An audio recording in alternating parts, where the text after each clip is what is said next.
દિવસ નંબર 4 સાણંદથી ચોટીલા પગપાળા યાત્રા સંઘ.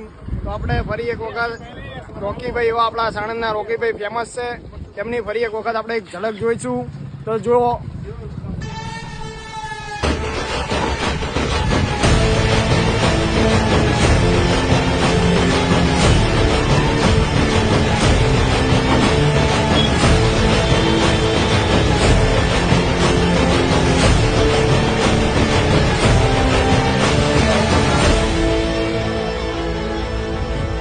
તો તમે જોઈ રહ્યા છો સાણંદના રોકીભાઈ એવા લોકો એમની સાથે ફોટો પડાવી રહ્યા છે.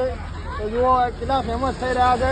અને ટૂંક સમયમાં KGF 3 તેમનું આવવાનું છે. તે અત્યારે ચામુંડામાંની સેવામાં લાગી ગયા છે. પછી તે સમુદ્રમાંથી તેમનું ગોલ્ડ કાઢશે, બરોબર? તો તે ગોલ્ડ વિશે શું કહેવા માંગશે? અમારા ગોલ્ડના ભાવ હવે ઘટી જવાના છે. સરકાર 91,000 રૂપિયા કરી નાખ્યા છે.